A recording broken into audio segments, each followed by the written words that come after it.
ആ മമ്മി ഇന്നെന്തോ ഉണ്ടാക്കുന്നേ? ഓ കോവയ്ക്കാണോ? കോവയ്ക്ക ഫ്രൈ നിങ്ങൾക്ക് ഭയങ്കര ഇഷ്ടമല്ലേ? ആ. പക്ഷെ ഇന്നുണ്ടല്ലോ കോവയ്ക്കാണെങ്കിൽ ഇച്ചിരി പഴുത്തും പോയി കേട്ടോ. ആ സബ്ജിക്കാരൻ എന്നെ ചതിച്ചു എന്ന് പറയാം. അവൻ എന്നെ പൊട്ടിച്ച് കാണിച്ചത് നല്ല പച്ചയായിരുന്നു. പക്ഷെ അതിൻ്റെ പുറം കണ്ടു കഴിഞ്ഞാലും പഴുത്തായിട്ട് തോന്നിയില്ല കേട്ടോ. മമ്മി അതുകൊണ്ട് അതാ മേടിച്ചത് കേട്ടോ. അപ്പം നമുക്കത് കോവയ്ക്ക അരിഞ്ഞ് ഞാൻ വെച്ചിട്ടുണ്ട്. അതിനെ നമുക്ക് നല്ലപോലെ ഉപ്പ് വെച്ചൊന്ന് മിക്സ് ചെയ്തിട്ടുണ്ട് കേട്ടോ. ഒരെണ്ണം താഴെ പോയി. നമ്മുടെ പാനൊക്കെ ചൂടായി വന്നിട്ടുണ്ട്. അപ്പോൾ നമുക്ക് എണ്ണ ഒഴിച്ചു കൊടുക്കാം കേട്ടോ. ഇത് നന്നായിട്ട് ഫ്രൈ ചെയ്യേണ്ടതുകൊണ്ട് ഇച്ചിരി എണ്ണ കൂടുതൽ ഒഴിച്ചിട്ടുണ്ട്. ഇത് എളുപ്പത്തിൽ തയ്യാറാക്കുന്ന ഒരു കോവയ്ക്ക മെഴുക്കുവരട്ടി കേട്ടോ. പെട്ടെന്ന് ഉണ്ടാക്കാവുന്ന കോവയ്ക്ക മെഴുക്കുവരട്ടി, പക്ഷെ നല്ല രുചിയായിരിക്കും കേട്ടോ. അതിനകത്ത് കുറച്ച് ഇൻഗ്രീഡിയൻസ് ഒക്കെ കൂടുതലായിട്ട് ആഡ് ചെയ്യുന്നുണ്ട്. ഇത് വഴിയേ കാണിക്കാം. ഓക്കെ, വെയിറ്റ് ചെയ്യേ. ഇത് എണ്ണ ചൂടായി വന്നിട്ടുണ്ട് കേട്ടോ. അപ്പം നമുക്ക് ഇതിനകത്തോട്ട് ജീരകം ഇട്ട് കൊടുക്കാം. നല്ല ജീരകമേ ഇട്ട് കൊടുത്തിട്ടുണ്ടേ. അതൊന്നും മൊരിഞ്ഞ് വരട്ടെ. ഇച്ചിരി നമുക്ക് കറിവേപ്പില ഇട്ട് കൊടുക്കാം കേട്ടോ. അത് കഴിഞ്ഞിട്ടേ നമ്മുടെ പച്ചമുളക് കൂടെ അങ്ങോട്ട് ഇട്ട് കൊടുക്കാം. കുറച്ച് പച്ചമുളക് ഞാൻ ഇട്ടുള്ളൂ കേട്ടോ. കാരണം നമുക്ക് ഇതിനകത്ത് മുളക് പൊടിയൊക്കെ ചേർക്കണം. അപ്പോൾ അതുകൊണ്ട് പച്ചമുളക് കിടന്ന് പൊട്ടിത്തെറിക്കണം. കണ്ടോ, മാറി നിൽക്കണം. ചിലപ്പോൾ അരി ഉണ്ടല്ലോ മുഖത്ത് കൊണ്ട് പറ്റി പിടിച്ചിരിക്കും. മമ്മിക്ക് അബദ്ധം പറ്റിയിട്ടുണ്ട്. നല്ല സുഖമായിരിക്കുന്ന.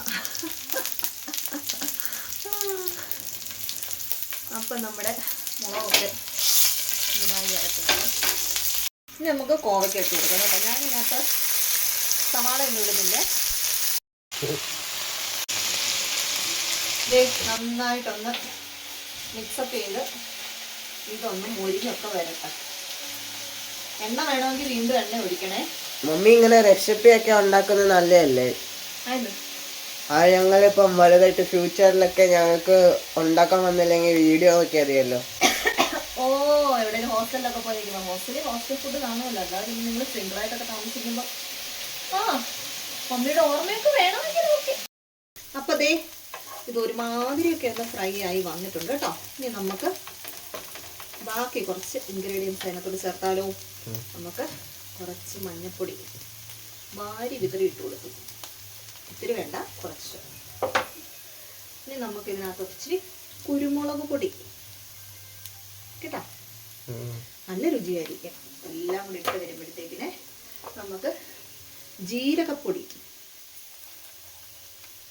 ജീരകം ഇട്ട് ഞാനാണെങ്കിൽ ആദ്യം പൊട്ടിച്ചായിരുന്നു. എങ്കിൽ തന്നെയും ഒരല്പം ജീരകത്തിൻ്റെ മണമൊക്കെ ഇരിക്കുന്ന നല്ല രസമായിരിക്കും.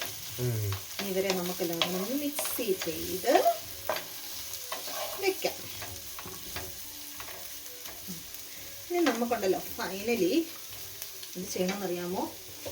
നമ്മുടെ മുളക് പൊടി ഇല്ലേ, മുളക് പൊടി ഇച്ചിരി ഇട്ട് കൊടുക്കാം. മുളക് പൊടി ഇട്ട് കൊടുത്തു. ഒത്തിരി എരിയുള്ള മുളക് പൊടിയല്ല ഇത് കേട്ടോ. ഇത് നമ്മുടെ പിരിയൻ മുളക് പൊടിയാണ്.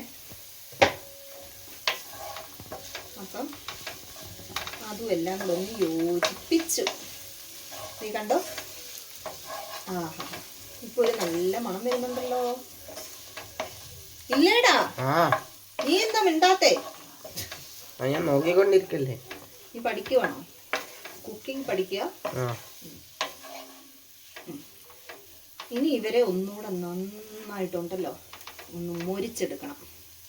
അപ്പോഴാണ് നമ്മുടെ മെഴുക്ക് വരട്ടിക്ക് നല്ല സ്വാദ് വരുന്നത്. നമ്മുടെ കോവയ്ക്ക മെഴുക്ക് വരട്ടിയൊക്കെ റെഡി ആയിട്ടുണ്ട് കേട്ടോ. നോക്കിക്കേ, റെഡിയല്ലേ? കണ്ടോ, നല്ല ഫ്രൈ ആയിട്ടുണ്ട്. നല്ല എരിയൊക്കെ ഉണ്ട് കേട്ടോ. അതായത് കുരുമുളക്, പച്ചമുളക്, ചുവന്നമുളക് എല്ലാത്തിൻ്റെയും കൂടെ എരി ഇങ്ങനെ ഉണ്ട് കേട്ടോ. നല്ല രസമാണ് ഇത് കഴിക്കാൻ. നല്ല മോരുകറിയുടെ കൂടൊക്കെ ഇളക്കി ഇളക്കി കഴിക്കുമ്പോൾ ഒരു സുഖമുണ്ടല്ലോ. എല്ലാവരും ഒന്ന് ട്രൈ ചെയ്ത് നോക്കിയിട്ട് പറയണേ. അപ്പോൾ okay, tata bye, see U.